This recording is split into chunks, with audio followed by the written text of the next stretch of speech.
Hey, we're live, and the microphone works, and everything else. Welcome, everyone. It is the Promotional Malpractice Live Chat here on MMAfighting.com on this Wednesday, August 24th, 2016. Thank you so much for joining me. I really appreciate it. Today on the podcast, we will get to, of course, UFC 202 results. Lot to unpack there. A great event, great main event, really one of the better ones I've ever seen. But, not necessarily the best, but certainly in that conversation. Just a lot to get to. The train rolls on. UFC on Fox 21 is this weekend. Looking forward to that. I think Bellator 160 is on Friday, and there's a whole lot more. There's a whole lot more with John Jones and Nate Diaz and vaping and the whole 9 yards. So we'll get to all of that. Appreciate you guys joining me today. Thank you so much. And I also want to say thank you as well, just some housekeeping notes. You guys know my home was burglarized on Sunday. I meant to have the Monday Morning Analyst out, but they got away. They ganked my laptop, as well as my wife's laptop, as well as my Xbox and a few other things as well. So that could have been a lot worse. One of my animals was missing, but I recovered him, so that was great. Some of you noted that in a previous live chat, I was complaining that it sounded like someone was walking on my roof. They may have been, I don't know, but I wasn't robbed up here. I was robbed on my main floor. They got in through a side window that I usually lift up to let my cat sit on the windowsill. I had closed it and put the child locks up and didn't lock the window. And a guy had come by earlier that day, obviously casing the joint, knocked on the door and was like, "Hey, is Alicia here?" And I know what that's happened before. I know what that is. They're casing the joint.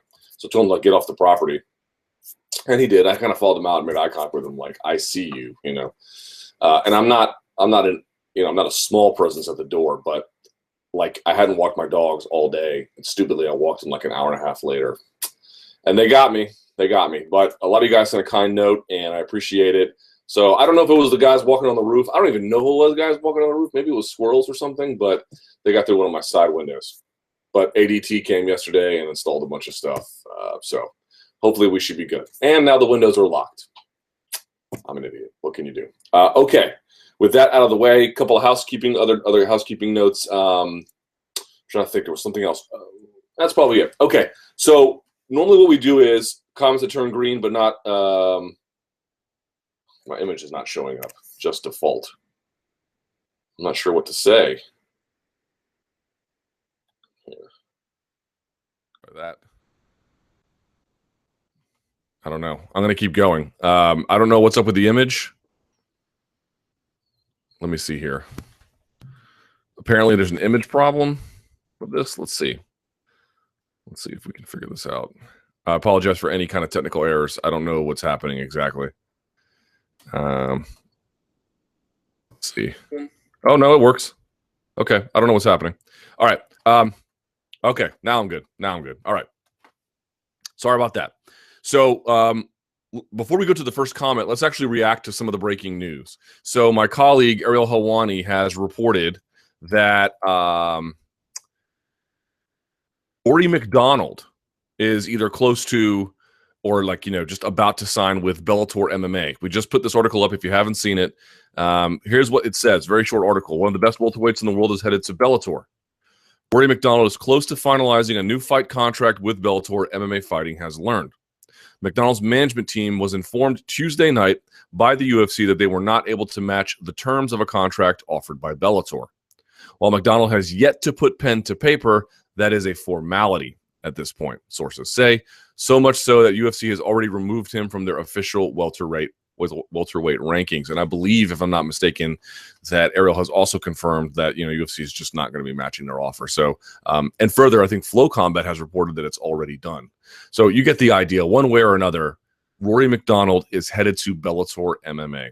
This is kind of interesting, So, what do we say about that? Well, first of all, we're just reacting in the immediate, which means this might be subject to revision at some point,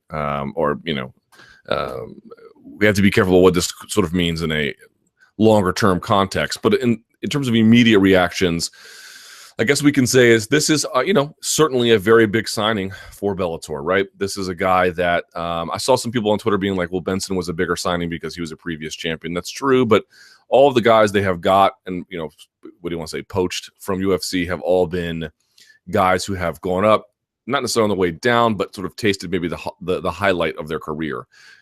Maybe Rory MacDonald is that way too, but at only 26, 27 years old, there's at least reason to believe that he has some better days ahead of him. I actually think I can understand why if you're a Rory MacDonald fan and you want to see him get back on the horse in the UFC, why you'd be upset with this. I think that's an entirely normal reaction, but I would really caution against that. Number one, he didn't sign with Bellator. Bounced around organizations like this at a much more advanced age, and looks like he's going to end his career with a UFC title fight. Like, this is not goodbye for Rory MacDonald from the UFC forever. It could be that, but it also could just be a very temporary thing, and then he goes back. We'll see how that plays out, but this is not a definitive signing away for life, is the first thing I would say. I think the second thing I would say is I kind of feel like a reset was needed in his career. He dropped 2 in a row in his last 2 fights, and they were tough losses against tough guys. But given his age and his ability to reset and, beat some guys without taking a lot of punishment and work on his craft and develop physically still a little bit more, and I don't know, just get the kind of money he's looking for and reprioritize his life as a father, I feel like if you were going to hit the reset button, this is a great time to do it. He didn't look bad against Wonderboy Thompson, but it looked like, again, uninspired is not the right word, but it just wasn't a proper reflection of who he is. And a lot of that, of course, is credit to Wonderboy Thompson. But I guess I just mean, if you're going to say, I need to change in my career, this seems to me like a really good natural moment to make a lateral move, if you can call it that. But I just feel like going to Bellator, he's going to get a chance to be a big fish in a small pond. He's going to get a chance to get, his shoulders massaged a little bit more. Obviously, probably some more money as well if UFC is not matching it. There'll be some competitive fights for him, which we'll get to in just a second. But this is a chance to maybe not take a beating and beat some other guys in the process. And I think that can be healthy, both in terms of the attention he'll be getting in his bank account, both the attention he'll be getting from the promotion, as well as the ability to go through these fight camps, continue to improve as a martial artist without these incredibly draining, difficult experiences. I think it's really needed. That Robbie Lawler fight was rough on him, and understandably so. I feel like this could really be not merely a smart career move, but maybe a healthy thing for him to do. And so in that sense, I am not all that upset about it. Now, there's a question about who he's going to fight. That is an interesting one, right? So the obvious one would be, you could put maybe Benson Henderson back up there, who's the champion. Koreshkov, that's a great fight. Let's look at Bellator's welterweight roster. Obviously, now you got Michael Venom Page there. No, they previously trained together, but I don't feel like that is going to be a reason to, not make a fight. But in any case, let's do all fighters. Let's do welterweight. So here's what they have at welterweight. Now, a lot of these names are not going to be great. Let's just admit that up front. But here's who we have. Rudy Bears, Guilherme Bomba, Cyborg Santos, Paul Daly, Joey Davis, Kevin Ferguson Jr., Andre Fiallo, Fernando Gonzalez, Benson Henderson, Chris Honeycutt, Andre Koreshkov, Josh Koscheck. Not a ton of amazing names. Now, that's who they have right now. They can sign more as it goes along. You never know who might come up the ranks. So currently, if you're asking, well, what are the big money fights that they could make for him? There aren't a lot, which leads me to conclude that he could potentially go to middleweight. Who do they have at middleweight? This is reading the roster. Excuse me. Pardon me. Rafael Carvalho, Dan Kramer, Francisco France, Neiman Gracie. They have Hoist Gracie, technically. Doug Marshall, Melvin Manhoff, Isaki Kato, AJ Matthews, Joe Pacheco, and Benji Radek. This is a bit not updated as well, but you get the idea. There's going to be some difficult moments ahead. So, like, when we ask, how big of a signing is this? On the one hand, getting a guy this early into his career is quite a significant moment. On the other hand, there is an open question, quite fairly, about who it is that this guy is going to fight in a way that would really make a difference. And I also think it's sort of important to note, like, one of the arguments I made about Rory MacDonald was that this is a great moment for a pivot in his career, something new, something to refresh him financially, mentally, and even physically. This is a moment to rejuvenate in a way. That tells you that he was coming off of a fairly difficult career time. Again, didn't look bad against Robbie Lawler, and certainly did not look bad against Wonderboy Thompson, but did not look amazing either. Certainly in that last fight, he had his moments, obviously, against Robbie Lawler. In other words, this would be very different if he had beaten Robbie Lawler and defended his title against Wonderboy Thompson. That would be a very significant moment. Or if he had lost to Robbie Lawler in the way he did, but then rebounded big time against Wonderboy Thompson, right? So he's coming off of a moment where the significance of the signing is big in terms of who he is in the aggregate sense, but they got him at a fairly down moment in his career. And so I think that should temper a little bit of what we say about the significance of this signing. So is it big? Yes. Is it obviously a great moment for Bellator? Sure. If you're a Rory MacDonald fan, you might have mixed emotions because you're happy that he'll be getting some more money, but maybe a little bit worried about who he's going to fight. Who he's going to fight is an open question in terms of, how many guys can he really beat that people will care about? How many big fights are really even that competitive? That should temper it. And also what should temper it is that this came at a moment where he was a little bit on a skid. An understandable skid. He wasn't fighting bums by any stretch of the imagination, but it's just a really bit of an open question about who he can face and, where he was in his career when they got him. So that's the basic take on Rory MacDonald. It is a big signing, but I think that it's a great signing for them. There's no doubt about it. But let's use some managed expectations here and put some limits on the overwhelming significance of this for the present moment. And like I mentioned before, he may end up just going back to UFC when it's all said and done. May just use this as a temporary respite for what has been a very tumultuous time in his life and his career. Okay, with that out of the way, let us get to, let's get to the first question, if we can. All right. Here we go. Imagine this will be McGregor related. I'd be wrong, though. It is. There we go. How did I know? Conor ranked 4th pound for pound. Too high, too low, just right. I don't know. I haven't looked at those pound for pound rankings in so long. Let's see. UFC.com/rankings, right? I haven't even looked at these. I don't know how justified that is at all. But I just don't care. Demetrius Johnson, Dominic Cruz, Daniel Cormier, Conor McGregor, Jose Aldo, Eddie Alvarez, Joanna Jacek. That's a little bit strange. Miocic, Woodley, Bisping, Lawler, Dos Anjos, Rockhold, Dillard. Yeah, these rankings are not great. I don't know. Even if he was 4th, I'm not even sure what that really tells you. Top 5 pound for pound fighter, maybe he is. But these are voted on by donks. Highly debatable. And not really reflective of what if you were to ask me, like, what would make Conor McGregor great? Like, why is he good?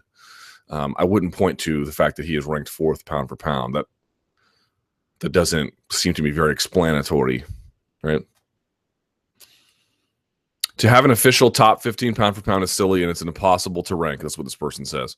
Beside that, who the hell cares who's 4th pound for pound? You want to argue who's 1 or 2? Okay, that makes sense. But who's 4th, 7th, 9th, or 14th seems a bit pointless. I would largely, although not entirely, agree with that. Luke, what if Bellator signs Cerrone and Larkin, and Coker starts this tournament with guys like Koreshkov, Rory, Cerrone, Larkin, Lima, Daly, MVP, and maybe Bendo move up again? That would be must-see TV. I just don't see them really getting Cerrone. Larkin, maybe. Larkin's certainly a possibility, and maybe the signing of MacDonald will then entice Larkin, who has been disgruntled a little bit. And by disgruntled, I don't mean angry necessarily, although that would technically fit the definition, but certainly unsatisfied. I think he's been unsatisfied with his tenure in the UFC, not so much his competitive record, and that win over Neil Magny was spectacular. But, I saw him at the UFC Fan Expo, and I was like, oh, what booth are you in? Or when are you signing autographs? He's like, I'm not doing any of that. I bought my own ticket. He bought his own ticket to the expo and was wandering around.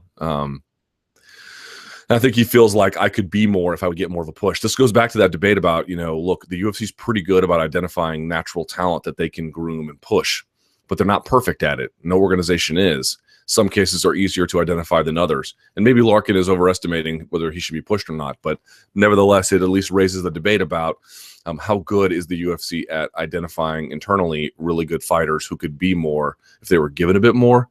Now, I'm sure they would have a different perspective on that in terms of whether Larkin did enough to warrant being pushed in the way in which he presumes he should be, but you get the idea. Let's see. Okay. Anthony Pettis needing a win at UFC on Fox. Look, with the fights in Vancouver this weekend, I think the most interesting one might be Anthony Pettis at 145 pounds. I would agree. After 3 straight losses at lightweight, Pettis desperately needs a win. Oliveira is a tough opponent to welcome him to that division.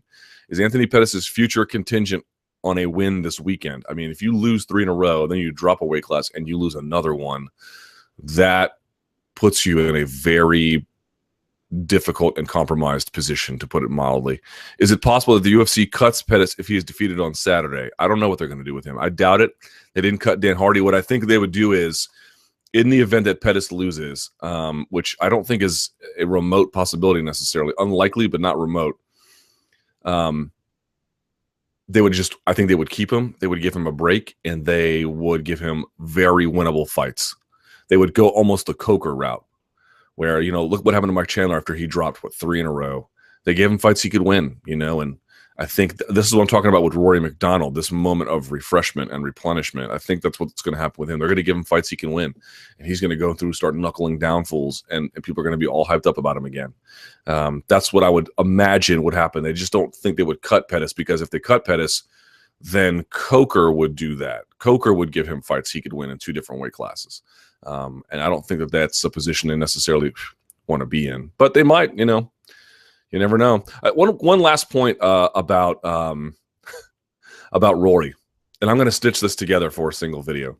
One last point about this. It is interesting to note that here we are, August of 2016, and in the UFC welterweight division, Rory MacDonald's contract was not re-upped, so he is no longer a member.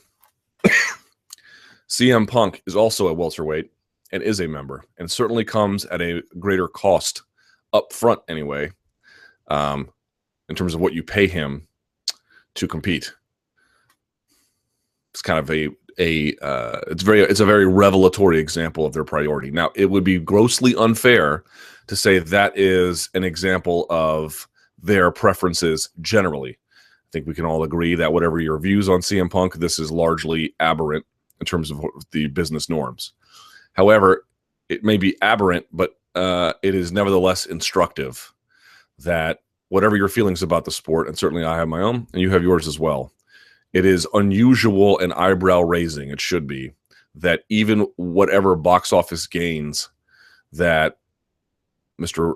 Brooks might provide the UFC, it is telling that a fighter of the quality of MacDonald is not worth it, even though he might come, again, he won't deliver the same returns financially, but he comes probably at a fraction of the cost that Punk does. That is a teachable moment right there. Did I predict the robbery last week? No, I did not. Again, they got in. This is my upstairs, and I have a main floor, and they got in through the main floor. It's hard to explain exactly, but that's where they got in, because I employed poor security. That's my fault. By the way, if the camera looks bad, I apologize. There is software on my other laptop that they got that I have to use so I can use my nice camera, and they got that. And I have to get the new nice software when I go to New York. So hopefully by the next live chat, I'll have the good video. I'm not sure how this is going to... I should be no problem for the Monday morning analyst, which is going to come out on Friday. But yeah, it's been a pain in the ass. All right, here we go. Nate Connor 2. A few questions about the main event on Saturday. Okay, let's do it. How did you score it? I scored it 48-47 McGregor. I gave him rounds 1, 2, and 4, and I gave Diaz round 3. I did not think round 3 was 10-8, and I gave Diaz round 5.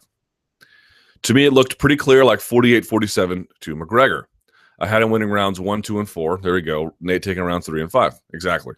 And I didn't see any rounds worthy of a 10-8. Exactly. Especially after rewatching, I don't see any controversy, and I find it a bit strange the amount of people scoring it for Nate. I think you mean 10-8. Okay, fair enough. I can agree with that. So you're asking me, like, why wouldn't I score it 10-8? So let's take a couple of things. I think we can all agree in round 1, pretty clearly McGregor's, right? Round 2, he dropped him twice, but then Diaz began to turn the tables in the second half of that round. So folks were asking me, would that be Diaz's round? I just don't see how you can give it to Diaz. I really don't, right? You get dropped twice in a round, and he did get hurt in the second round. At the end of it, McGregor did. But here's the interesting part about this fight. Imagine if Diaz was dropped once in the second round, and then the rest of the round played out as normal. Would that be a round you give to Diaz? Probably still, for me, it wouldn't be, but it would certainly make the debate a lot more complicated. But now when you add in the fact that there are 2 knockdowns in the second round, it just, to me, closes the book on it. I just don't really see what kind of damage you can observe that Diaz did to McGregor that in any way either equalizes or surpasses what McGregor did to him. I just don't see it. So then you have round 3. Now, round 3 certainly was a very bad round for Conor McGregor, no doubt about it. I think if you wanted to score to 10-8, I wouldn't cry about it. But me personally, I didn't see it. Now, here's an interesting thing. Like, what would I have needed to see to score to 10-8? So one of the things I had mentioned previously was I don't think this is the only thing I would have needed to see. But, for example, what if Diaz had rocked him with those punches and they were hurting him? I mean, he was in a bad place. But then McGregor took a knee. Right? Would that have done it for you? Maybe. But if you had knocked him down flat on his back and he had to like scramble to get back up on things, would that have done it for you? Maybe. Now, you might also observe, well, gee, Luke, didn't Rafael dos Anjos lose his title to Eddie Alvarez and never really go down? Certainly, that's true. It's not that a knockdown would have done it, and that was the one line in the sand that would have changed the complexion of the scoring for all 3 judges. I guess what I'm just trying to say is I was looking for something, some kind of threshold to cross. And I just couldn't find it. Did he get close to that? Sure, of course, no doubt about it. Again, it was a very bad round for McGregor. But was it so bad that it was so dominant that it was 10-8? I just don't see the evidence for it, And I'm trying to see it. Like, okay, does he show something? Does he do something? Does he give off some kind of signal? Do his eyes roll back in the head? Is there some kind of physical tell or some kind of reaction or any kind of anything that would tell us that this was heading towards a 10-8 territory? And I think we got close, but I just don't think it reached it. I really don't. 4th round, what an incredible moment for Conor McGregor. That 4th round is, like, to me, the most important round of his career in many ways, right? Because certainly he lost momentum in the second half of the second round. Still his round, but he lost the momentum heading to the bell. Really bad round for him in that 3rd round. Okay, he got outstruck more in that round than he ever outstruck Diaz at any of the other rounds. Now, not combined, but each individually. Yeah. So it was a bad round for him. And then the 4th round, man, that you want to talk about gut check time. Whoa, he came out of that looking to do everything he possibly could. Strong defensive movement. Got a bit of a second wind, as they noted. He was pivoting. He was staying away from Diaz's jab. The best he could was staying off of the fence, was trying to do a decent job neutralizing him as they were fence wrestling. Like, that was the most pivotal round maybe of his career, because if he had kept going the direction he was going, you dropped 2 to Nate Diaz after you talked all that smack and you made all those arrangements to say, I could win on these terms. And yeah, you're fighting a bigger guy, but that's the one you asked for, man. That would have been very, very bad for him. And he came out and showed tremendous character. You really got a strong look at him. Like, one of the most important things in mixed martial arts is you see a guy come out and he's a hot prospect. I'm like, God, they can do this and they can do that. And they just do all these amazing things. And you just think so highly of them. But the truth of the matter is you just don't really know a guy until they have absolutely been pushed physically, I guess, and metaphorically with their back against the wall. And then they could begin to answer questions in those contexts. Look, in mixed martial art, it's an offensive sport. Okay.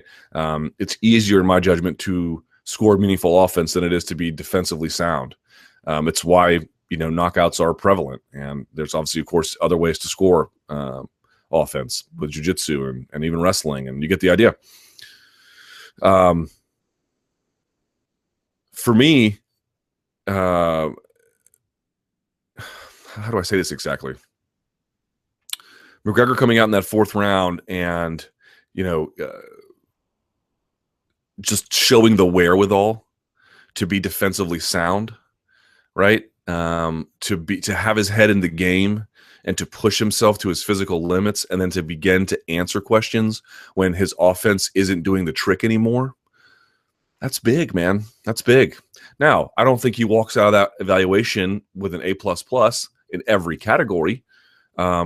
I think that there are some legitimate questions about to what extent can he really go 5 rounds with somebody who might wrestle with him better than Nate Diaz. I saw a lot of people saying, he stopped all Nate Diaz's takedowns. Nate Diaz is not a particularly strong takedown threat outside of those trips and maybe some throws off the whizzer. He's not a double leg guy. Now that isn't to say that McGregor's takedown defense wasn't good. It certainly got the job done, right? We can all agree, but I think there's still an open question about how he might physically hold up under that kind of strain. That's why I think, to me, a fight with Edgar is still very interesting, even though Edgar just can't beat Jose Aldo. So it's not like every question came out like, oh my God, he's the most amazing at all these things of the game. No, he's certainly very, very good at many, many things, not that great at some things. But the big revelation for me is that when his back is up against the wall, he answers the call, man.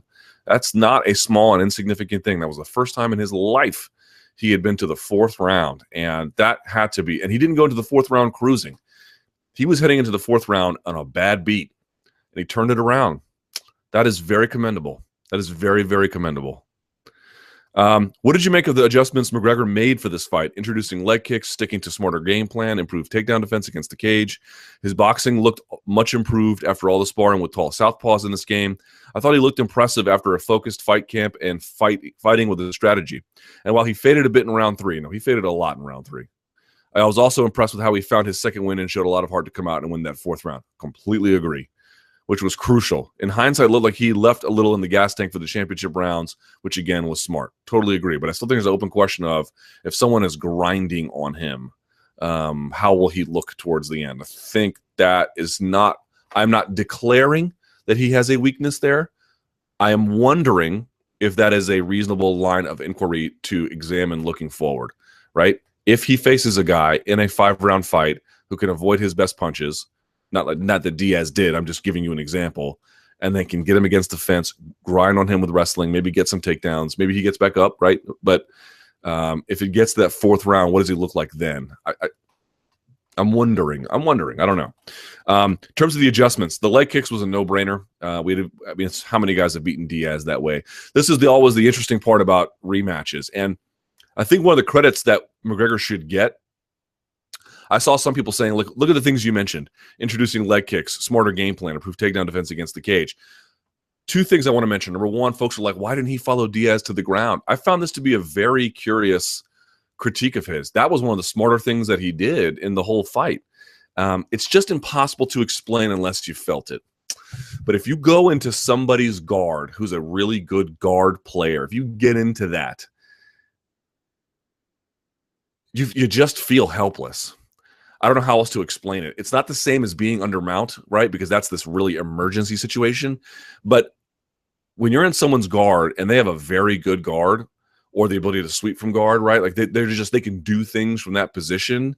Like Fabricio Verdum, you couldn't pay me to get into his guard. You just couldn't pay me. If I had him in side control and he shrimped back to guard, I would do everything possible to get away. Because you just don't know how you might place your hands to distribute your weight or to control his posture. You don't know what guard pass you might try where you're setting yourself up and you don't even know what's next, and it can get bad for you super quick. It's not like sometimes these guys, you see these guards where they have this lightning ability to strike and throw up a triangle, right? And that's cool, man. Don't get me wrong. That's obviously one of the better things you can do from your guard. But the guys who have the best guards are the guys that slowly break you down and you can't keep up. It's not slow, but it's not speed chess.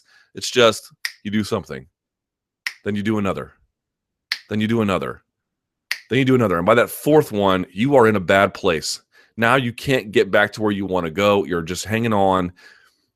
It makes no sense for him to even risk going down there with Nate Diaz. And even if you say, well, he could have gone down there and beat on him and maybe not been subbed, you might well be right. You might totally be right. But just in terms of like assessing the risk versus reward, he was dropping him standing. Do not go to the ground with him where he has a clear advantage over you. Maybe not enough of an advantage to make a difference in the end. Maybe it just winds up being relatively stalemate-ish. But you're smashing him on the feet. So I thought they played that exactly correct. And here's the bigger point, and I've made this point about Max Holloway before too. Go back and look at some of the biggest rivalries in mixed martial arts where they had trilogy fights. So let's take Liddell versus Couture. So in the first fight, Couture just manhandles him wrestling, right? I mean, mounts him, takes him down at will, lifts him, drops him. He crushed him. He crushed him in that fight. Okay, it was an easy win for him, basically. And in the second and third fight, he couldn't get a hold of him. He just couldn't do much, and he got smashed. Okay, big punches from Chuck Liddell. But there was a lot of time that separated those fights, especially from the first to the second one. In other words, Liddell had a lot of time, years, in fact, to work on his game, to improve his takedown defense and his sense of timing about which punches he can throw and in which scenarios. McGregor had what? What was the last fight? When was the UFC 196? March? March. All right, so April, June, July, August. 4 or 5 months at most. And he's able to make all those adjustments. Now, some of those were no-brainers, but not all of them. It's pretty incredible, right? So some people have been like, well, how many adjustments did he really make? That's not the right question to ask. The right question to ask is, how many adjustments can you possibly make in 4 months? You can make some strategic adjustments right away. You have these abilities, you didn't use them, now let's use them this time. But there's a lot of other ones where I mentioned, again, I don't think Nate Diaz is the biggest takedown threat against the cage, but I did think that he just showed some real technical smoothness in stopping them. I will give him credit there. And I think in some of the ways in which he talked about which shots to throw, which distance, and then how to manage that distance after the fact, that's hard to do when you've got that little amount of adjustment to do it in that time period. So for me, it's like, how much adjustment can you really make in 4 months? Very little.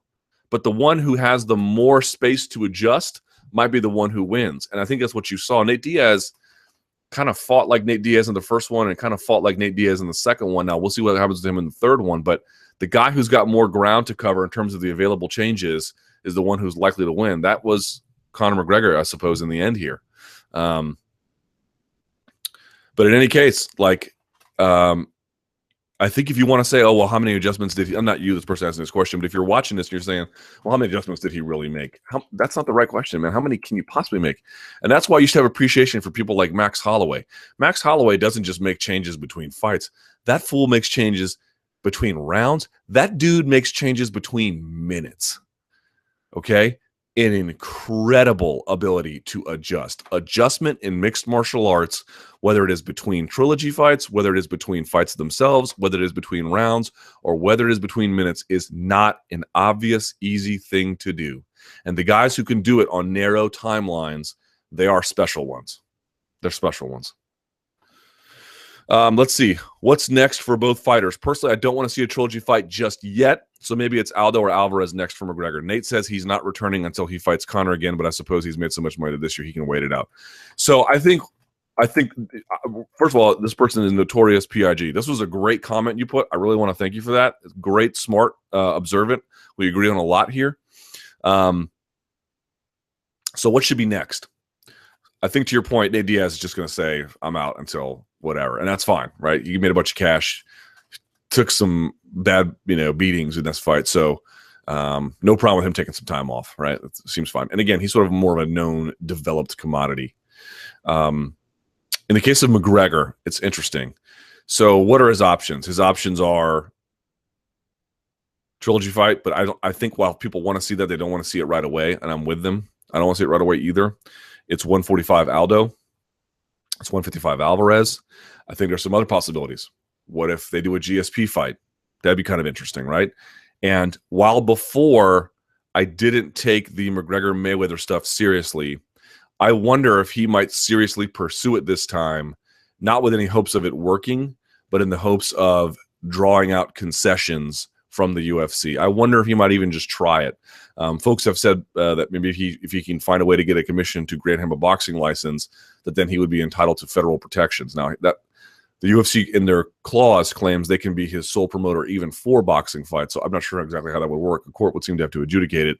I don't know if he wants to go down that road, but who knows, man? Who knows what he's going to do? So there's a lot of different possibilities. Let me just make one point. I wouldn't mind if he went to 155 and fought Alvarez. I really wouldn't care.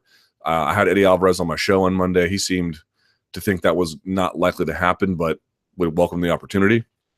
Make of that what you will. The Aldo one to me is kind of interesting because I can see why a fight with Aldo would not interest him personally, but there has been this accompanying argument that there's really nothing left for him at featherweight. I could not possibly disagree more. That is absolutely not true. Apparently, Conor McGregor is the only person in combative sports history where all you have to do is win the title once, and you've done everything possible you can do in a division. No, that's not true. It is a very different thing to win a title than it is to maintain it. And maybe it's the case. In fact, it's probably the case, right? That McGregor has Aldo's number in the same way Aldo has Edgar's number. That doesn't mean he has Edgar's number. And that doesn't mean he has necessarily Holloway's number after Holloway has dramatically improved the second time around. And then here's the other point. You know, Mendez is gone. I don't know if Mendez would have ever beaten him anyway, but here's the point about this. Holding on to a division and reigning over it is important for two reasons. One, simply as a title holder, you have an obligation to defend the belt against the best challenger. Want to be a 145er, I have no problem with that. It is entirely his prerogative, and if it's not healthy for him or if it doesn't interest him, then don't be a 145er. But that's different than saying featherweight is conquered. Featherweight unequivocally is not conquered. Staying in that division and fighting the best challenger each and every time is extraordinarily difficult. And surprises happen all the time. To just presume that he can beat all these guys and therefore there's no reason to fight, that's a reason to never have a fight ever under any, oh, well, he's just he's the favorite over these guys. There's no need for it. What are you talking about? Get in there and defend it, or don't be a 145er. But if you're going to be a 145er and you want to be the champion of that division, you got to get in there and scrap it out, man. That's just how that goes. It is not true that featherweight is conquered. It looks to be conquered, right? You can look and be like, oh, who's really going to beat him? Maybe Holloway can beat him. Maybe he wouldn't. I think it'd be a different fight. We'd all agree the second time around. I don't know that he can beat Edgar. Maybe he can. Maybe you like his chances a lot. You still got to get in there and go do it. Rematches happen all the time, and you have no idea when the next featherweight contender might come up and emerge as a threat that no one ever saw coming. This happens frequently. So I'm not begging him to go to 145 because I think he'll lose eventually or something. I don't need him to be anything he doesn't want to be. But I don't buy the idea that some have been like, well, what's really for him at 145? A whole rack of challenges. He has not conquered 145. You have to beat that division in totality, and some of those guys a couple of times before you can say that division has been worked over. And that has not happened, not even one title defense. Nonsense. Total nonsense, okay? I think McGregor does against the following. Alvarez. I think he would do very well against Alvarez, provided he was able to hurt him and avoid the wrestling. Ferguson. Another interesting one. Ferguson's a tough customer, man. I don't know. Habib. If Habib can get the takedown, he'd probably be all right. If he can't get the takedown, he'd be in trouble. RDA. I think those guys could split. You know, can RDA beat Conor? Yeah. Can Conor beat RDA? I mean, if Alvarez beat him the way he did, why couldn't Conor do that? They didn't wrestle. I mean, there was that one takedown stop. Okay. Maybe two, I think. But you get the idea. Like, if he can stop a couple of takedowns early, there's no reasons why with his power. I mean, I think his power. I think it's fair. Would it not be fair to argue that Conor McGregor's power would translate pretty well to 155? I think there's at least a reason for optimism about it. Conor chopped Nate down. Luke, what about the leg kicks? Without them, the fight would have been very different in your opinion. Yes, I agree. Leg kicks were great. Inside, outside, constantly battering him with it. Yeah, that part to me was like a no-brainer. Like, you have the ability to do this and you didn't do it last time. Bring those in. This is something where he just doesn't check them really. Sure, no doubt about it. It was great. Conor's fight strategy was perfect. And I wouldn't call it perfect, but it was very good. It was very good. There was a lot of it I liked, for sure. I'm guessing that person is a McGregor fan. Once this total home run, I think UFC 202 was one of those important moments in UFC history that will help push the sport forward. You know, what was interesting about it, I saw a lot of really fun talk. 202 was great, right? Because you had stoppages all along the way up until the main event, and the main event was one of those fights that you just didn't want to end, and it only did because of time. It went the distance, and like one of the key problems with mixed martial arts fights sometimes relative to really great boxing fights. Now, not MMA versus boxing, but let's take a really great boxing fight, it has these 12 rounds and these moments in between, and it can go almost 40 minutes if it goes the distance. There's just a lot of narrative there. There's a lot of twists and turns. It has a plot.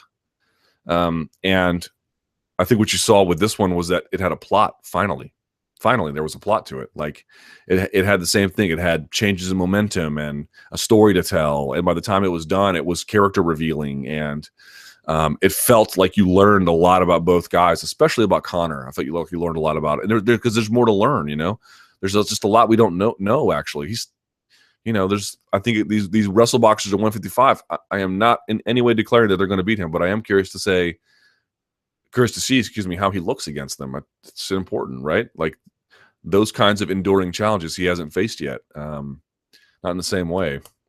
Anyway, but I saw people talking about it like this is that seminal moment in time where I'll look back and say, that was the fight that got me to be fans, and I really believe that. And let me just say something here very clearly about this, not to be a Debbie Downer about it. It's just the way things go. MMA is super hot right now. It's on fire. It's on fire, man. Like you see boxing reporters not covering that much boxing and talking about MMA and covering MMA now. I see that a lot. I see a lot of guys who've converted. And when boxing was, when Mayweather and Pacquiao were at their peaks, I was trying to cover those fights too, which isn't to say there aren't big fights in boxing. I'm not suggesting that at all. I'm simply saying right now, mixed martial arts is really, really hot. And it's hot because of a lot of reasons, not least of which, of course, is the presence and the kind of thing that Conor McGregor brings to the game. It's great. This is not going to last. This is not going to last. I'm not here to tell you that this is all going to go away and it's going to be barren wasteland when he's gone. I'm simply telling you that this is a sport that peaks and bottoms out too. There is a upper bound limit and there is a trough, and it goes back and forth between them. And enjoy this while it lasts, because this is going to be this thing that builds a fan base over time. But when he goes away, some of these casual fans are going to go with him, and Rousey too. It's just inevitable. It's inevitable. So I guess what I'm telling you is, if you're, it's a great time to be a fan and try to enjoy it as much as you can. Not that it's going to be terrible when he's gone, but it's not going to be like this. It's not. This window is limited. So enjoy that while you can. John Jones, Luke, with Bisping saying that Jones failed because of a generic Cialis and that he might not be out that long, as Dana White kind of confirming that by talking about a Jones versus Rumble fight as a title eliminator. Seems that Jones might be back real soon. Do you have any information on this? I have no more than you have, but I've certainly heard the same thing. I didn't hear it was a Cialis in particular knockoff, but I did hear that it was, of course, some kind of, sexual dysfunction pill or whatever. Someone says, why can't it last? It's all about promoting the fighters in the sport the right way, because it never does. It never does. This is a sport over and over and over and over again through its history, going back to Vale Tudo and more. Boxing is the same way. When there are big stars around, it's big. And when those stars go away, there is a moment in time where it goes down. We are not exempt from that cycle. This is a cycle that has repeated. There is enormous amounts of evidence about this. So when McGregor is gone and Rousey is gone, and who knows how it will go, it's not like it's going to be bad and there won't be big fights, but it won't be like this. The sands and the hourglass are pouring. So just enjoy it while you can. Now back to Jones.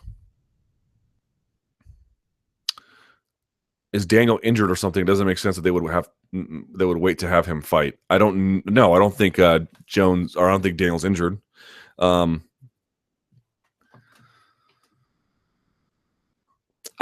This Jones thing, I'm a little bit reluctant to get out in front of it and say, oh, he'll be back soon. Did you guys see what they did with this Chinese gentleman, I believe? Let me pull his name up. I don't want to get it wrong here.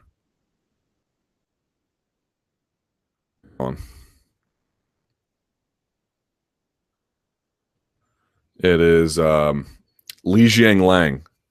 So USADA was like, hey, no problem for the clenbuterol test. We can sort of definitively conclude, or at least with a reasonable degree of scientific certainty, we can conclude this came from a process that did not include actual doping, that it may have been from substances that he ingested.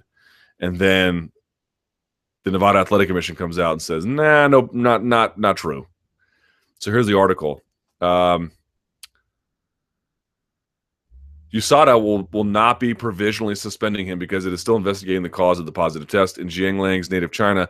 Meat is commonly contaminated with clenbuterol per a WADA warning issued in 2011. Remember, a Houston Texan linebacker or defensive lineman got hit with one of these as well as a number of Mexican athletes. USADA also informed the UFC that it initiated an investigation to the source of the prohibited substance detected in Jianglang's sample prior to notifying him of a potential violation. Because of this investigation, USADA has not issued a provisional suspension against him at this time. Here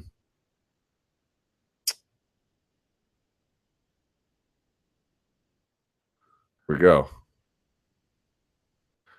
USADA found no fault in the clenbuterol test failure by another Chinese fighter, Ning Guanzhou, earlier this month. USADA found the investigation of Guanzhou's dietary habits, whereabouts, and lab reports that his clenbuterol ingestion was likely due to contaminated meat, low parts per billion. In any case, the NAC isn't following this at all. And I guess my point is, without getting to the larger details about it, and I mentioned this before, USADA at a minimum is scientifically literate. I mean, they have some questionable ideas all the way around, but there's a general literacy, I think, about doping and how it works anyway. Nevada just doesn't. They just don't care. Like, they just march to the beat of their own drum, and they don't listen. And I think that even if USADA comes out and says we have reasonable suspicion around this matter to conclude that this is either innocuous or accidental or some combination of the two, Nevada might come out and say, yeah, you know what, though, but F you. Just F you. Which I think has been the intellectual basis of a number of their decisions. Nothing more, nothing less, quite frankly. They might just decide to be heavy-handed and punitive to send a message. They might decide it because they remain unconvinced by USADA. They might do it because they don't want to be seen as following USADA in lockstep. They don't want to be seen as the final arbiter of these matters. And I think that they're going to have a say one way or the other. So to me, I'm not declaring that NAC is going to do something, but until they don't, I am going to remain cautiously not optimistic. I'm going to remain cautiously pessimistic.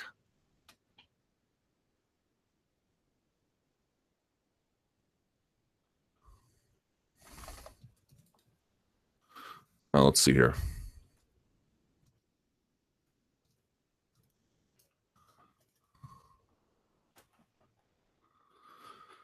All right, clinch work, Diaz versus McGregor. What did you make of the clinch work in UFC 202's main event? In between rounds, Kavanaugh kept telling Conor, you are dominating him in the clinch. Yeah, he wasn't. Well, I thought that was slightly exaggerated. Slightly? It did seem like Nate had a lot more success when Conor was in front of him with his back against the cage than he did in the clinch that followed. Yeah, I mean, I think I have to go back and watch the fight another time. I'm still sort of reviewing the material, but a couple of things. I mean, he was really good about wrist control inside that space. He was good about not giving up too many underhooks. He would give up one, but not too often two. Good about hand and elbow control, getting it across the body, getting to the side of it. Yeah, there's a lot of just really like decent hand and elbow and wrist control, hand fighting, wrist control, and elbow control that he was able to maintain. But he was still getting leaned on. He was still getting pressured. He was still taking body shots and short uppercuts. I thought some of his defensive work inside was really nice, actually. There, but you know, he was getting chewed up in there a little bit. Not as bad as last time, and not as bad every single time and every single round. Like each one looked a little bit different, but I think he did enough to not make it a huge liability. But he certainly did not win in those positions, and that was always going to be an advantageous place for Nate. Right, because even if you're doing a good job, like let's say I land no punches, right? You're controlling my wrist and elbow enough to not let me really sneak one through and blast you, which first of all he did, but okay, let's say that I didn't, and I'm going against a smaller guy. That smaller guy, even though I'm not getting my best punch through, you are still engaging me on terms beneficial to me. Right, I'm leaning on you. I'm probably going to be, you know, he's probably going to be like just the weight wise strong or stronger. He's going to feel all of that. Just the virtue of trying to wrist control me and elbow control me and dig for underhooks. This is always going to be bad for you. Now, terrible for you? No. You can be still defensively sound in that space, but just with your back against the fence, you don't want to be there at all. You don't want to initiate that, especially against a taller guy in the clinch, because he can lean down and still be above you. And it's going to be harder to hit him. Whereas if you're lower in the clinch, there's just a lot you can do in short, tight range. You know, you don't have to have a lot of mobility, or you don't need extra space. You can use everything in really tight, compact areas, and you can sneak stuff through. So just the fact that he was wrestling with him is not good for him. It's not slightly exaggerated that he is dominating the clinch. He was losing in the clinch every time, virtually, but not enough that it ultimately made him lose. Enough that it made a big, big difference. Like, if Nate didn't have that, I don't know exactly how the fight would have looked for him. All right, round 2. I don't see how a late, just to close the show on this clinch thing. I don't know how big you are. Let's say you're 200 pounds. Go wrestle with a guy who's 170 or 180. And let's say you're relatively even in wrestling. The person who's 180 is just going to be tired. Like, if they're wrestling in a way where one person is pushing the other one up against the wall and using that natural weight, you're wrestling on uneven terms. You're not competing on even terms. Now, McGregor asked for that in a way, but you get the idea. Like, even if you don't give up a takedown or you don't take too much of a punch, you're going to be exerting a lot more energy than he is. Okay, round 2. I don't see how a late flurry from Nate in round 2 can give him the round over a dominant round 3.5 minutes from McGregor, which included 2 knockdowns. Nate didn't get Conor near the ground. Completely agree. Someone says it didn't. It was clearly a 10-9 round for McGregor. Haters are looking for any reason to make Nate the winner of the fight he lost. I don't know if they're haters. They could be observers trying to wrestle with difficult scoring criteria. But to your point, I would agree. Nate certainly had the momentum at the end of that round and carried it through into the third. All the credit in the world to him, but I just didn't see enough to give him round 2. It just wasn't there. What kind of relationship does the NSAC have with USADA? You'd have to ask them, but to me it seems a little bit tense. All right, here's one. CBD oil. Luke, recently I've seen posts about Nate vaping CBD oil. People are calling it cannabis, but it's really just hemp oil. Not necessarily. It can be either hemp oil or cannabis oil. In fact, the hemp oil is trash. The cannabis oil is better, but we'll get to that in just a second. Hemp is a cousin to cannabis and has an extremely low potency. For example, there is some data demonstrating that at daily doses of 0.5 milligrams of THC from 3 to 5 servings of most commercial CBD-rich hemp oil products, the positive urine screen is less than 0.2%. Again, most servings of typical high-quality, high-purity CBD-based hemp oil products contain well below 0.1 milligrams of THC and therefore have over 400 to 600 times less THC than marijuana products. They don't get you high. It has no real psychoactive potential. So it does not get you high, and since it has such low potency, the risk of popping is low unless you have been using CBD oil like crazy. Plus, people tend to use it for medical uses only. Let's talk about this real quickly. This is, to me, you guys can downvote this all you want, and you can get mad at me for all of my views on anti-doping. There is a portion to the way in which we carry out anti-doping now that is pure, incontestable zealotry, and you are looking at it right here. If you want to make an argument that Nate knew the rules or should have known the rules, that's fine. We can have that argument separately. But let's just talk about that to me is an irrelevant question about whether these rules make sense, which I keep coming back to with marijuana, and it is this unrelenting problem.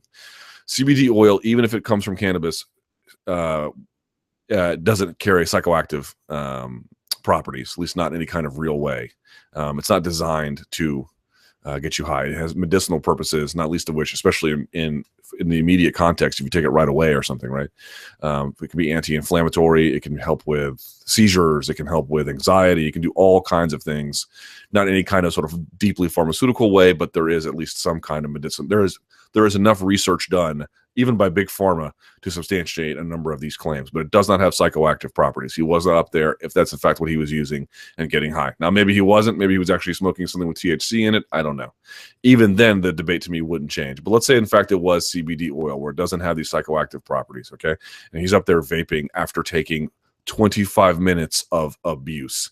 I am to believe that you have a humane and rational policy that that sort of thing would be by the book, against the rules, but him showing up with a bottle of Jack Daniels and chugging it like Blutarski from oh God, no, it's from Blutarski from Animal House. That would be better. That would be by the book. That would be by the rules. This is, to me, madness. This is total madness, and I'm sorry, it is. It's completely scientifically, absolutely, and frankly, ethically absurd to do something like that, where you have something like alcohol, a known carcinogen, essentially, terrible for your health, but can mask certain abilities of users to, experience pain. They'd have said nothing to him. But he gets up there and vapes something that can help alleviate, in a medical context, what I'm sure was the fairly understandable discomfort of having McGregor's knuckles wrapped around his chin a few dozen times. And we had the temerity to say that this is something that he should be punished for. How grotesque it is for someone to even suggest that Nate Diaz should be in trouble for that. Sickening is what it is. Absolutely any kind of punishment he receives for that, if it was CBD oil, is absurd. It is absurd. And I don't care. This idea that because it is still the Schedule 1 classification by the DEA is a total joke, that they did it recently in the face of enormous medical evidence, is you can draw your own conclusions about it. But this idea that USADA then has to follow that and use that and list its classification as some kind of basis by which to exact punishment and by which to measure fighter abuse is so ridiculous. Please spare me. You guys all wanted to make sure that the USADA era was about catching the cheaters. Yeah, it's about creatine users and guys with vape pens. That's where the majority of their busts come from. What a joke. So don't.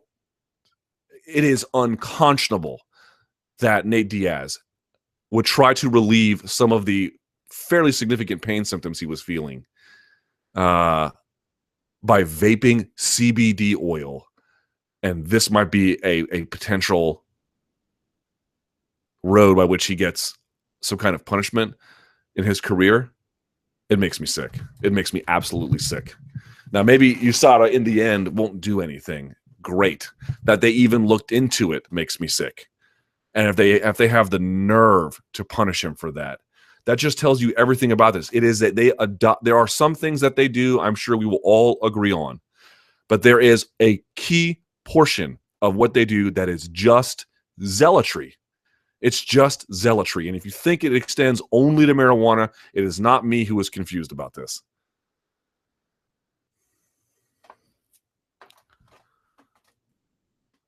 UFC 204 start time too much to ask for UK fans? I have to ask UK fans. Here's the question.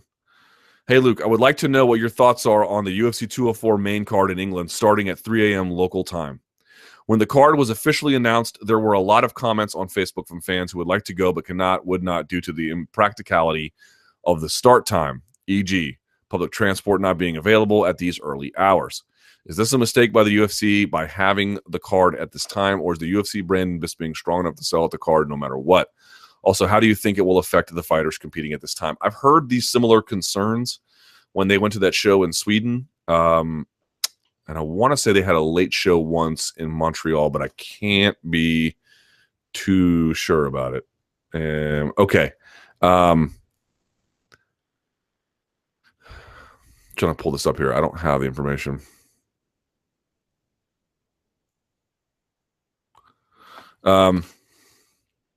I don't know. My guess is when they went to do this, they had some market research that would tell them that this was either a good or a bad idea, and I guess they had reason to believe that it would be a good idea. But I don't know. I don't know, man. It's certainly risky. We're going to see. I think in the end, it'll be reasonably full. I don't know if it'll sell out,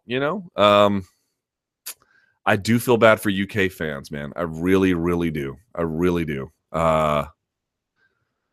They have it tough. They have to stay up late all the time. And, of course, the Republic of Ireland fans as well. They have to stay up late all the time, and they finally get a pay-per-view in their hometown, or their neck of the woods anyway, right? And it's designed for Americans. This is really the function of pay-per-view. If pay-per-view were a relatively insignificant portion of the UFC's income, they wouldn't have to lean on it in this way. But because it is still a very big way in which they make money, surprisingly, right? There was a long time where we thought about the death of pay-per-view being relatively imminent. It turns out it's not really true at all. And as a consequence of its enduring value to them as a revenue generator, everyone else kind of pays the consequence, right? Because if it wasn't that issue, if they didn't have to adjust time zones with these bigger cards for pay-per-view audiences, if they could just put it on and they would get money from their television rights holders at the beginning of these contracts, no matter what, they could take a fight anywhere they wanted, and they could put it on whenever they wanted. It wouldn't matter at all. It'd be just fine. But pay-per-view gets them, man. Pay-per-view gets them. Here it goes. Someone says, of course, Luke ignores the fact it's simply against the rules and he shouldn't be doing it. 6 hours after the fight, only 6 hours, Diaz going to Diaz. And he focuses on the fact that it shouldn't be a rule. Right, because I look at a world where if we have rules, I like to ask rationally, what is the basis by which this rule exists? And if you want to live in a world where people just tell you to do things and you do them because they're in positions of authority, or you don't really ask questions about why things exist, that's your life to live. I like to live in a world where we're like, okay, this is a rule. Well, why? And if it doesn't make sense, what should we do about it? And if we're going to be punishing people for infractions of these rules, shouldn't that punishment be consistent with other kinds of infractions like this? And really, what is the infraction that we're talking about here? The alleviation of pain? I mean, if he had to get surgery for something and he was given painkillers, or if he was given painkillers generally for some kind of issue, let's say he had to get stitches and he got a retroactive TUE, so we can pump this guy full of chemicals, but he can't on his own use a vape pen. These are just deeply inconsistent ways in which we apply anti-doping through the course of different human conditions. And that, to me, if you don't want to ask rational questions about that, and you don't want to live in a world where we sort of understand why rules exist and what their significance is and how they cohere with other rules around them, I don't know what to tell you. Unexamined life is not worth living, I guess. Someone says, I seriously feel bad for the UK fans. I couldn't picture a more annoying start time for a UFC than 3 a.m. I know, man. I wouldn't go if it was me. I'm not telling you not to go. I'm just saying if they came to DC and it started at 3 a.m., I would just be like, I pass. I'm not doing it. I think I wrote somewhere on Facebook, like, if I had phony murder charges up against me and I could only answer for them between 3 and 5 a.m., I just wouldn't. Okay. Good question. The instructional nature of a rematch. Luke, you've often discussed how in fight trilogies, the man who won the rematch is often the man who wins the third fight. It's true, I have. I am wondering if you believe this would hold true for Conor McGregor and Nate Diaz. Probably. First time I picked McGregor, wrong. Second time I picked Diaz, wrong. So who knows what I'm going to do the third time. We learned a great deal more about Conor in a 5-round fight. Heart, takedown defense, adherence to a game plan. Still less than ideal cardio. Could be related to weight, but I agree. And Nate Diaz is who we thought he was. Tough as nails, great boxer, cardio for days. Although he faded a little bit too. What did you learn from these two in this fight? And how does that inform who you'd pick in their third and inevitable rubber match? And is your answer dependent upon whether the fight is contested at 155 or 170? I don't think that would matter too much for me. I'd probably pick McGregor if it was at 155. Just because I think now that he did it once, like went the full 25, not only does he have the experience of fighting Diaz, right? He had the experience of fighting Diaz the first time. Now he's got the experience of fighting Diaz for a full 25 and how he has all the things he has to do to move away. Diaz is not going to be able to grow that much between fights. I still think Conor can. Someone says, in response to that other person's comment, I think the nature of who the fighters are matters as well. Conor lost. He changed his camp and his approach to the game, went smarter, stuck to the game plan. Nate, his main evolution through his career has been checking leg kicks along with incremental improvement in boxing. Agreed on both counts. As much as people talk about Nate's boxing, Conor's technical general skill standing is much better. Agreed. While Conor can potentially improve his gas tank management and the size of his gas tank by training or simply fighting 155, maybe. I doubt Nate can improve his technical skills and athleticism in a year to bridge the gap they have. Probably true. Obviously, fighter grit will always be Nate's advantage, but a chin deteriorates with time, and so I would favor Conor in a rubber match. I would generally agree with that analysis. I think these get people saying, well, is it cardio 155 will be amazing. It might be. I am not telling you it's not going to be. I'm going to be a little bit observant to see what it looks like. Maybe this is a guy who, even with his best cardio at 155, will still just not necessarily have awesome cardio in rounds 4 and 5. Maybe he will be, but it's worth paying attention to. Lorenz Larkin. What a turnaround for Larkin, losing 3 straight in the UFC, goes to welterweight and has won 4 of his last 5, even though he's a free agent now. I believe the UFC will sign him back. So if he does come back, who would you like to see be a good opponent for Larkin? Ooh, Matt Brown. What about Larkin versus Matt Brown? What about Larkin versus let's see what they got at welterweight, because he really wants a ranked opponent. He even told me that. I had him on the show on Monday as well. Let's see.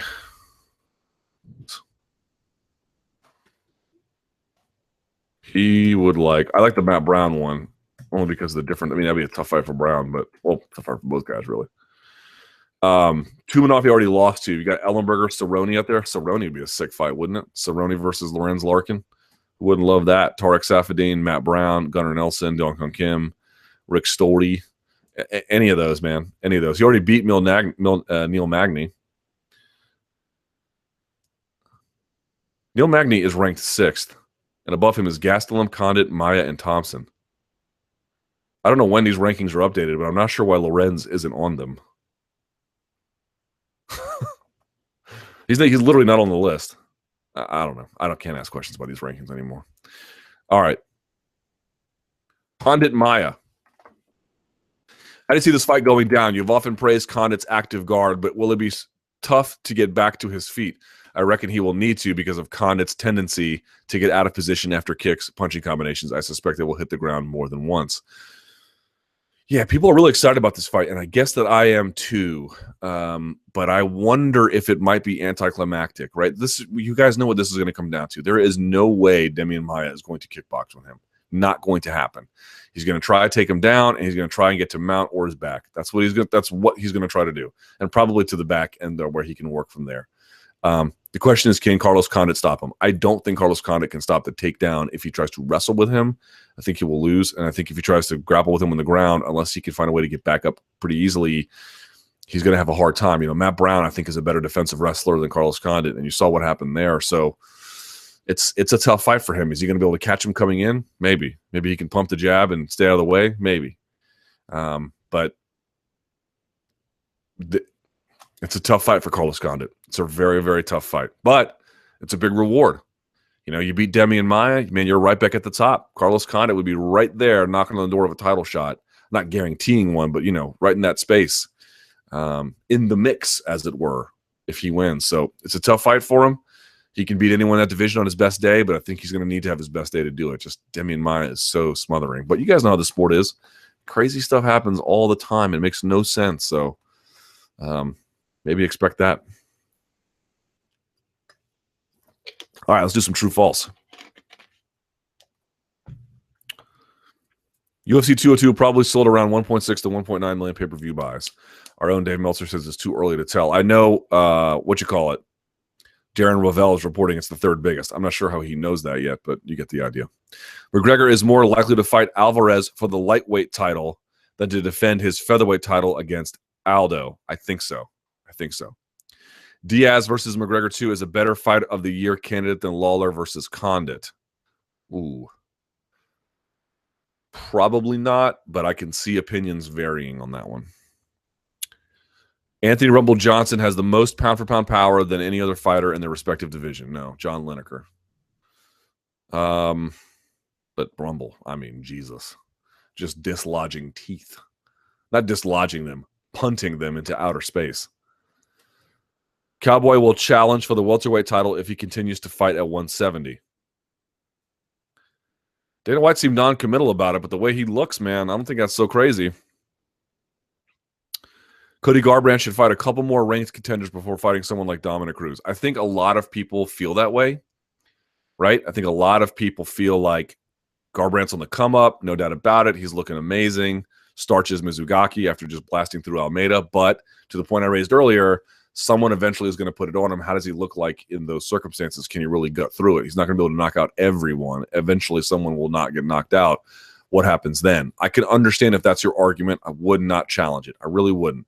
If you're asking me, however, if I would be upset if they made Garbrandt versus Cruz, I wouldn't be. It just feels very compelling to me, and I would also grant you quickly that Cruz is the far better technician of the two. But for Cruz to not have a problem, he can't take any clean shots over the course of 25 minutes, probably, maybe. I don't know. It's a compelling matchup to me. It's a compelling matchup to me because it requires really disciplined, excellent movement from Cruz. It requires that he stay away. It requires that he use all of his abilities to challenge for takedowns and everything else.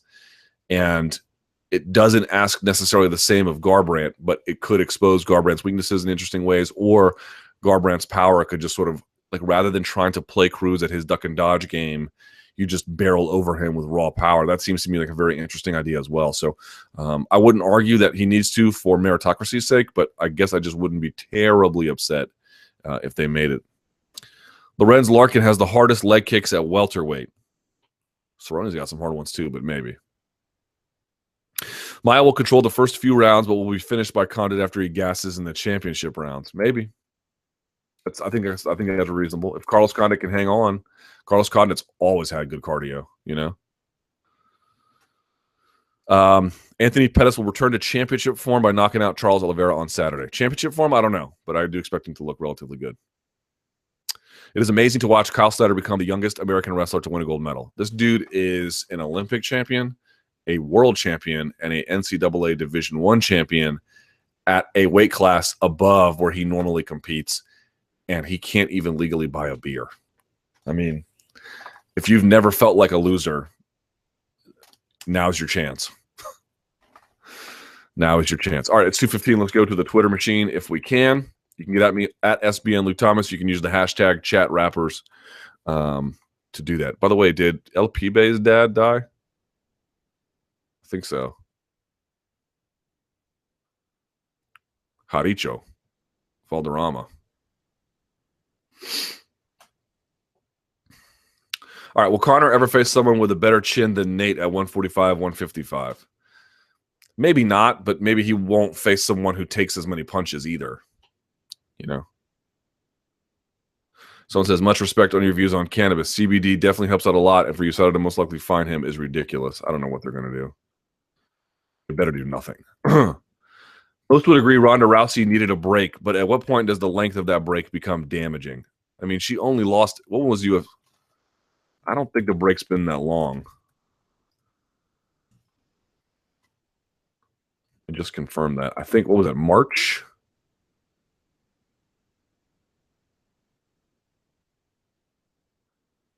Let's see. November. Jesus, my timeline is off. She lost in November. Yeah, so we're coming up on a year. A year off is not the end of the world. I know we're making a lot out of it. I don't think it's great, but I don't think it's the end of the world.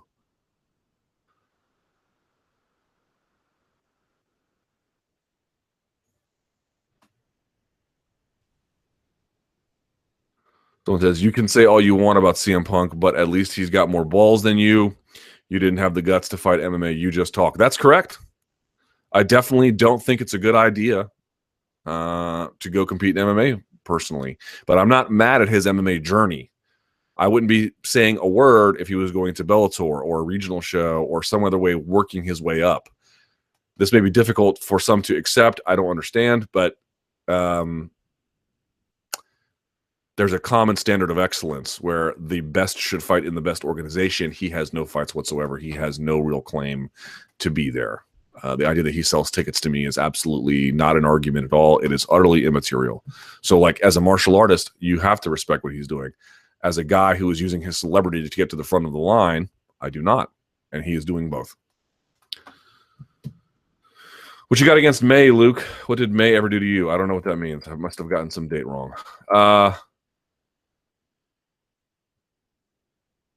Luke, I always felt that you were especially hard on McGregor after his El Chapo shtick. Is there any truth to that? I don't know. It's your opinion. Maia defeats Condit. What are his options? Do you know if Showtime Pettis is staying at Jackson's? If Maia defeats Condit, he might get a title shot behind Wonderboy or something like that, right? Do you know if Showtime Pettis is staying at Jackson's? I know he's doing part of his camp there.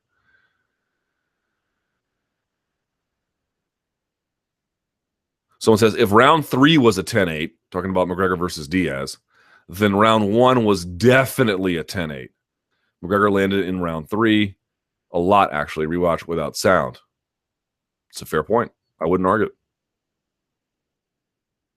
Did you learn anything new about McGregor during his contest with Diaz? I think he has a tremendous amount. I mean, I said it before. I think that round 4 by McGregor, you can pick all the knockouts you want. You can do whatever else you want. Those are all great, of course. That round 4 for McGregor, that gut check time, man, impressive. Super impressive. The ability to do that. And with everyone who, he's a big popular celebrity with a lot of money, but he certainly has been the subject of derision, especially since that last loss. Oh, McGregor has terrible jiu-jitsu, blah, blah, blah. And he came back out there with after taking a beating in round 3 and just proved he was the better fighter that night. He really did. And very athletic courage is what he's got, man. Truly. Truly.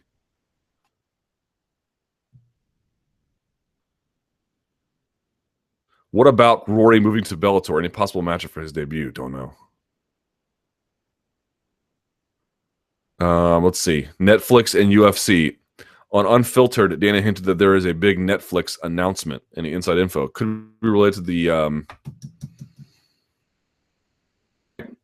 I suspect.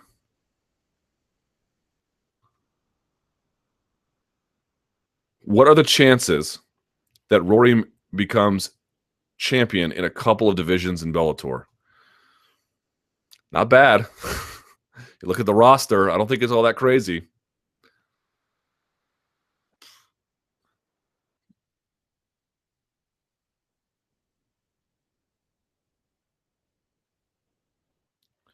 Let's see. I get these questions all the time because apparently, like, standing up for athletes' rights is some sort of indication that I myself am using performance-enhancing drugs, which I find hilarious. So someone goes, how many USADA tests do you think you could pass before inevitably pissing hot? I, believe me, would not be opposed to taking any kind of hormone or steroid. I certainly haven't done it yet, mostly because I just don't want to put those kinds of chemicals in my body while being a journalist. I have no real reason to. But I often find it, I mean, I guess I should take it as a compliment in some ways. But believe me, your boy's on the old creatine diet. Not much more. I wish. If you got some good steroids, send them my way. Conor McGregor still getting heat about the ground game, not getting taken down and not jumping into open guard is good, right? Definitely. Don't understand those criticisms about him at all. I thought not getting into his guard was smart, super smart, and they played it real correctly. I was very, very, very, very impressed by it. So it says Conor McGregor's round 4 equals Bisping's round 4 after he was essentially knocked out by Anderson at the end of the 3rd. Pretty similar. Pretty similar. Getting back out there and sticking to the game plan. Maybe there's something about that round 4 that guys get mentally charged up for. I don't know. But I would agree that, like, obviously not identical, but there are some real similarities there. These guys got up and said, no, this is not going to go this way. It's not going to go this way. And to mentally be back in there when you're at the brink of defeat is enormously commendable. Really commendable stuff. GSP since Sarah, Jones since Gus. Will McGregor since Diaz won turn into still dominant but safer fighter? I don't think so. I think he's still basically a guy who has big power and will elect to use it. Leading up to UFC 202, were McGregor's fight IQ and game planning skills underrated? No, not really. They might be more of properly evaluated now, but I don't think he was underrated before. No, it's not like his you can have a ton of ability and not necessarily have an above average fight IQ. And I think we can all agree that his fight IQ in that Diaz fight was incredibly bad. This one was much significantly better, but it wasn't like everyone's like, it was amazing. It was really good. It was really good. It wasn't amazing.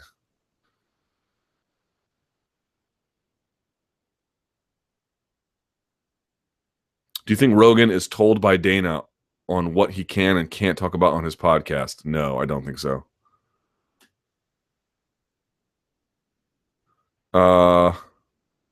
Please rank the following in terms of their punching power. All right. Rumble, Mark Hunt, Shane Carwin. Oof. Well, until you see Rumble at heavyweight, I don't know, you know. Hunt versus Carwin. That's an interesting one. Man, do you remember that knockout Carwin had on Christian Wellish? Where like the mouthpiece went flying and he sort of spun on an axis. So maybe Hunt, then Carwin, then Rumble, but I could see people going Carwin, Hunt, Rumble. I don't know. It's a tough one. Do you think Rumble has increased his chances of beating Jones between when they were originally scheduled to fight to now? He's probably gotten better to some extent along the way, but the interesting part is like, what did you really learn about Rumble in Saturday's fight? Nothing a whole lot new. Now, that's not a knock on him. Asked, would you like to win 13 seconds versus 13 minutes? He's going to pick 13 seconds, understandably. He looked amazing, but it's not like we saw his cardio pushed to the limit. He answered it and showed it was better. Like, we just don't know. So maybe that stuff's better. For his sake, I hope, because it would make for a great fight, but it's just an unknown. It's not a yes, it's not a no. It's an unknown. You got to be able to live with some unknowns in this game, you know? That's why the fights are the best things that can happen, because they're the only things that really tell us the truth. Oh, his camp says one thing. They're right half the time, wrong the other time. And when they're right, they're gloat. And when they're wrong, they say, well, maybe next time. And then these interviews, guys say one thing, and maybe it's true, maybe it's not. It's the same thing. And people like me and everyone else tries to predict this fight and predict that fight. We don't know what's going to happen. None of these guys know what's going to happen. Some a little bit better than others, but not really. You just don't know. The fight is the only real measure of truth for the most part. It's the only real thing that is reflecting to you what's actually happening in the real world. And so when it's a 13-second fight, I mean, that's amazing. It's amazing, but it doesn't necessarily tell you, it doesn't tell you the truth about what happened necessarily. Okay.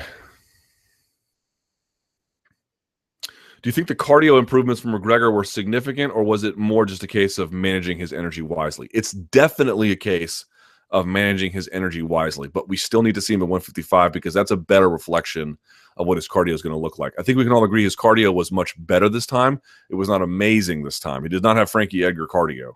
But is that a function of fighting at this heavier weight? Maybe it's just too much of a liability for him. Maybe if he goes down to 155, he'll look great. I think that is a very real possibility. Let's see what it looks like, right? Larkin versus Masvidal. I think that'd be a great scrap. It already happened. How did UFC 202 traffic compare to 200 and 196? I did not compare them in any kind of detailed way, but I can tell you that there was a significant amount of interest in UFC 202, extremely high. Did McGregor truly avenge his loss to Diaz? Yes, of course he did. Does making someone tap versus barely winning a decision the same thing? Well, they're not the same thing, but they don't need to be the same thing to avenge a loss. Yeah, he avenged it. Yeah. How is that a question?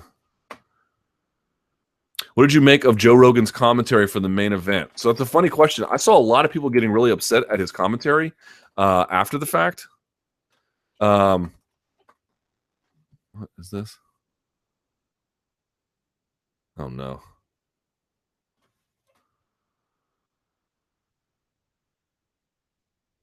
Oh, God. Apparently John Wall and Bradley Beal don't like each other. Oh, Jesus. Oh, it's going to be a long season at the Verizon Center, baby. Jeez Louise. All right. People were upset with Joe Rogan's commentary. All the times I've gone back and watched it, I've gone back and watched it on mute. So I don't know. In real time, I don't remember it being all that bad, but I guess I wasn't paying close attention. Here's what I can say. I've seen enough complaints to go back and listen to it to see what it sounds like, but I didn't pay close enough attention to what he was like saying on Fight Night, and since then everything has been on mute. So hard for me to answer that one. I generally don't have a problem with his commentary. In fact, I usually quite like it. But, look, if you're asking, can Joe Rogan either wittingly or unwittingly demonstrate some level of bias about what he's looking at? Yeah, of course. He's a human being. Like, some of that you want, some of that's maybe a little bit too much, but it's all inevitable. Like, he's going to, he's going to say things that it won't be down the middle. You're not asking for down the middle. You're asking for Joe Rogan to call it as he sees it. That's by definition not down the middle.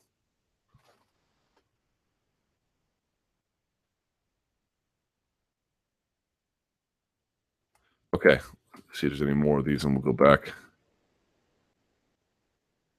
If McGregor fights for lightweight title and wins, will that be the perfect scenario for the trilogy? I don't know if they want to give Nate Diaz a title fight like that, but I think that would be kind of cool. Right? I mean, it'd be kind of awesome, I suppose. All right, let's go back to this with a few minutes we have. Maybe one more. Someone's asking about scar tissue. I just don't know enough about scar tissue. Someone's asking about Mike Perry and his... Mike Perry he's a piece of work, isn't he?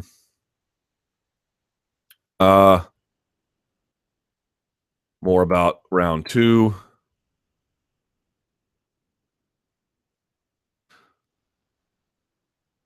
Someone says, have you had been with your boys, Ariel, Sean, and Mark during the craziness that was the UFC 202 pre-fight show? Would you have been able to keep your cool and not take someone down and submit them?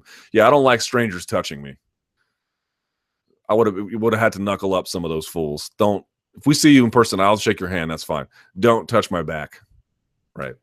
Don't touch me. It's just sort of my rule. Someone's asking if you call a male a donk because a female is a donkette. No, it is gender neutral. Last one. S is going to hit the fan. What do you make of McGregor's comments that S is going to hit the fan and his next fight might not even be in the sport? John Kavanaugh mentioned Mayweather on the MMA Hour and pretty much shot down the notion of him doing a stint in the WWE. So what else is McGregor referring to if not the Mayweather fight? Do you consider this a real possibility yet? Maybe there's Amir Khan they could maybe do, but again, the Mayweather stuff before was just kind of made up. It wasn't anything all that real. But now if he really tries to legally pursue it in an open way, that could be kind of interesting. I think we should very much be ready for any kind of possibility with McGregor. It's not that he's not a company guy and doesn't want to do great business. I mean, when he talks about great business, what he talks about is like, I'm going to do things that are mutually beneficial for us, but I'm not going to do things that are mutually beneficial for us that you have total say-so about. We're going to do some things where I have some say-so. That is very distinct from people like Ronda Rousey, for example, who might get a couple of concessions one way or the other, but it seems much more to work with the company in their own way. McGregor seems to want to have his own say about it. And for better or for worse, here goes nothing. We'll see. All right. I really appreciate you guys watching. Thank you so much. Luke Thomas show right after this. I got Helen Maroulis, Olympic gold medalist, first American woman ever in studio here in Washington, D.C. So check that out, SiriusXM Rush 93. Please give it a thumbs up. Subscribe to the channel. And thanks to all the people who sent kind words after I got robbed. I'm okay. Home's okay. We got a security system now. They didn't get that much. Neighbor down the street got robbed, and they took her safe that had her mother's ashes and family heirlooms in it. So I guess I just can't complain. All right. Thank you guys so much for watching. I really appreciate it. Monday morning analysts coming a little bit later this week because of all that stuff that happened. MMA beat tomorrow. Until next time, stay frosty.